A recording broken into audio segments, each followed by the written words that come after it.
Hi అండి, welcome back to my channel. ఈరోజు వీడియోలో పిల్లల లంచ్ బాక్స్లోకి క్యాప్సికమ్ ఫ్రై చేయమని అడిగారు. చేస్తున్నాను. చాలా బాగుంటుందండి క్యాప్సికమ్ వేపుడు. పచ్చివాసన రాకోకుండా చాలా బాగుంటుంది. ఒకసారి చేశాను, వాళ్ళు తిన్నారు, బాగుందమ్మా అదే చేయమన్నారు, అందుకే చేస్తున్నాను. టైం లేదని ఫోను స్టాండ్కి పెట్టుకోలేదండి, పెట్టుకోకుండా మామూలుగా తీసాను. క్లారిటీ లేకపోతే దయచేసి క్షమించండి. ఇంక దీనికోసం అయితే పోపు వేసేసుకున్నానండి. నూనె వేసుకొని దాంట్లోకి కొద్దిగా పచ్చెనపప్పు, ఆవాలు, ఎండుమిర్చి, వెల్లుల్లి వేసేసుకొని తాలింపు వేసాను. కరివేపాకు లేదండి, లేకపోతే కరివేపాకు కూడా వేసుకుంటే బాగుంటుంది. మాది పల్లెటూరు అయినా సరే, అంత పల్లెటూరు కాదండి, పల్లెటూరు అయినా సరే మాకు కరివేపాకు కరువైపోయింది. ఇది వేగాక అందులో కొంచెం పసుపు వేసుకున్నానండి. వేగాక అందులోకి కట్ చేసి పెట్టుకున్న క్యాప్సికమ్ ముక్కలు వేసేసాను. క్యాప్సికమ్ ముక్కలు మనం బీరకాయ ముక్కలు అలా కోసుకుంటాం కదండి, పటోటా ముక్కలు ఆ టైప్లో చిన్న ముక్కలుగా కట్ చేసుకోవాలి. ఇవి వేసేసి పచ్చివాసన అంతా పోయేలాగైతే వేయించుకోవాలండి.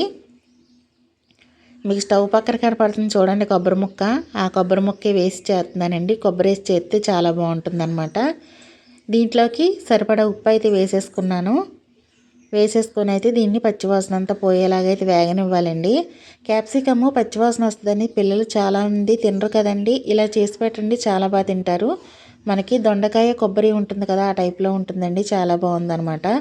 అంటే నేను ఒకసారి కొబ్బరి ముక్క ఉంది కదా, వేద్దాం ఇందులో ఎలా ఉంటుందా అని అయితే వేశాను. బాగుందండి. ఇంక అందుకే పిల్లలు మళ్ళీ అడిగారనమాట. ఇది బాగా వేగిపోయాక దీంట్లోకి పచ్చి కొబ్బరి ముక్కలు కోసేసుకొని మిక్సీ పట్టేసి అయితే వేసేసుకున్నానండి. ఇదంతా కూడా బాగా వేగనివ్వాలి. బాగా వేగాక లాస్ట్లో అయితే కొద్దిగా కారం వేసుకుందామని సరిపోతుంది. కారం కూడా ఎక్కువ అవసరం లేదండి, ఒక పావు స్పూన్ అయితే సరిపోద్ది అనమాట. ఎండుమిరగాయలు ఉన్నాయి కదా, క్యాప్సికమ్ కూడా మనకి లైట్గా కారంగా ఉంటుంది కదండి, సరిపోద్ది అనమాట. ఇదిగోండి కారం వేసేం చూసారా, ఇదే సరిపోతుంది. ఒకసారి చేసి పెట్టండి, చాలా ఇష్టంగా తింటారు. చాలా బాగుంది. మన ఛానల్ ఫస్ట్ టైం చూసే వాళ్ళకి సబ్స్క్రైబ్ చేయండి, లైక్ చేయండి, షేర్ చేయండి, సపోర్ట్ చేయండి. మీరు ఇచ్చే లైక్, మీరు ఇచ్చే సబ్స్క్రైబ్ నాకు చాలా యూజ్ అవుతుంది.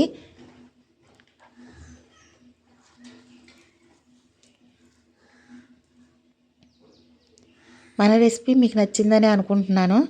అసలు వాళ్ళ వీడియో ఏదో నుండి పిచ్చి పిచ్చిగా తీసినట్టయితే తీశాను. వీడియో బాగోకపోతే ఏమనుకోకండి. ఒక లైక్ ఇవ్వండి, సబ్స్క్రైబ్ చేసుకోండి, మన ఛానల్ సపోర్ట్ చేయండి. ఇదైతే వేగిపోయింది. ఇదిగోండి ఇలా అయితే ఉంటుందన్నమాట. తిని చూడండి ఎలా ఉందో మీరే చెప్తారు. చాలా బాగుందన్నమాట. ఇంకా పిల్లలకి బాక్సులు పెట్టేసేసి పాపకి జడ వేయాలండి, చాలా పని ఉంది. ఇంక అందుకే సింపుల్గా తెమిలి చేశాను. బాయ్ అండి.